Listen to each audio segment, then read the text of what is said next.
और इधर राजघाट की तस्वीरें भी हम आपको दिखाते हैं। बीजेपी प्रदर्शन कर रही है, आपके खिलाफ बीजेपी प्रदर्शन कर रही है, तो आप बीजेपी के खिलाफ और बीजेपी के कार्यकर्ता आम आदमी पार्टी की सरकार के खिलाफ प्रदर्शन कर रही है। तस्वीरें हम आपको दिखा रहे हैं दिल्ली के राजघाट से, जहां बीजेपी के कार्यकर्ता, नेता और सांसद पहुंचे हुए हैं और प्रार्थना कर रहे हैं। यह ऐलान किया बीजेपी ने कि हम प्रार्थना करने आए हैं बापू की समाधि पर कि भ्रष्टाचार मुक्त हो दिल्ली। और तस्वीरें हम आपको दिखा रहे हैं, देखिए डॉक्टर हर्षवर्धन को आप तस्वीरों में देख सकते हैं और तमाम बीजेपी के वरिष्ठ नेता यहां पर मौजूद हैं।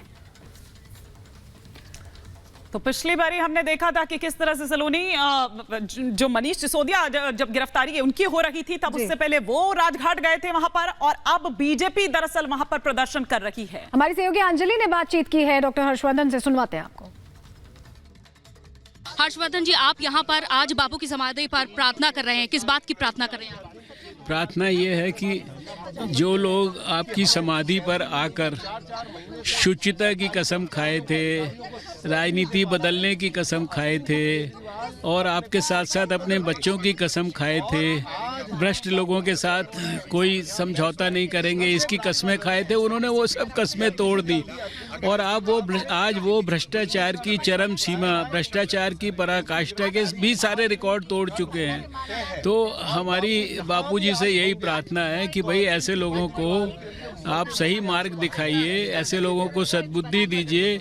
अब they have no moral right to remain at the helm of affairs now. अब उनको दिल्ली के अंदर शासन चलाने का कोई राइट नहीं है। दिल्ली की जनता देश के सामने वो पूरी तरह एक्सपोज हो चुके हैं। अब शायद हो सकता है महात्मा गांधी के आशीर्वाद से उनको। एक तरफ आप यहाँ पर प्रार्थना सभा कर रहे हैं तो दूसरी तरफ आम आदमी पार्टी भी बीजेपी मुख्यालय पर प्रदर्शन कर रही है।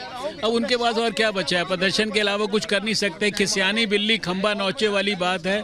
अब out of frustration they have no other thing left within their armory।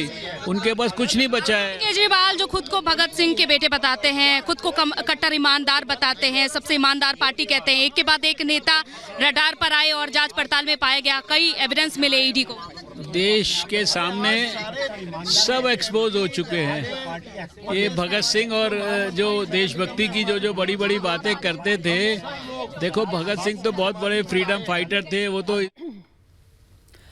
तो संजय सिंह की गिरफ्तारी के बाद बीजेपी और आम आदमी पार्टी फिर एक बार आमने सामने आ गई। हमारे दो सहयोगी इस वक्त हमारे साथ जुड़ेंगे, मीनाक्षी आम आदमी पार्टी दफ्तर से और ईडी दफ्तर से, गायत्री हमारे साथ जुड़ेंगे। लेकिन उससे पहले बड़ी खबर बताते हैं। शराब घोटाले पर सूत्रों से बड़ी खबर आ रही है। शराब घोटाले में संजय सिंह भी शामिल थे। संजय को मिला था बड़ा कमीशन, सूत्रों से बड़ी खबर है। नए सबूत को लेकर ईडी ने सीबीआई को भी चिट्ठी लिख दी है। दिनेश अरोड़ा के अलावा कई आरोपी जो सरकारी गवाह बन गए हैं, उन्होंने संजय सिंह का नाम लिया था और उसी के बाद ये कार्रवाई की गई, गिरफ्तारी हुई है। तो ये बड़ी खबर हम आपको बता रहे हैं कि शराब नीति में आम आदमी पार्टी के राज्यसभा सांसद संजय सिंह भी शामिल थे दिल्ली की शराब नीति बनाने में, इसीलिए उन्हें आरोपी बनाया गया।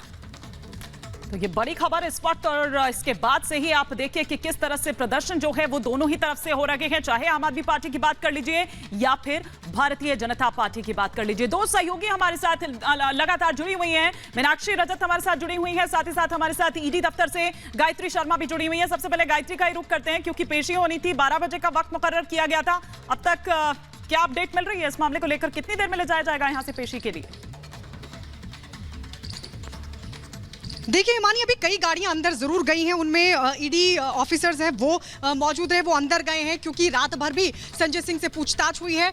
तो बाकायदा जो उनका जो स्टेटमेंट रिकॉर्ड किया गया होगा, जो डॉक्यूमेंट्स उनसे कलेक्ट किए गए थे, उनके घर पर जो रेड हुई थी उसकी फाइलिंग की जा रही है, क्योंकि वो जो पूरी फाइल है, डॉक्यूमेंट्स जो हैं, जो तमाम एविडेंस हैं, वो आज कोर्ट में पेश किए जाएंगे और उन्हीं के आधार पर कोर्ट के सामने ईडी ये कहेगी कि उनको आखिरकार क्यों संजय सिंह की रिमांड चाहिए, क्योंकि दिनेश अरोड़ा ने कई अहम खुलासे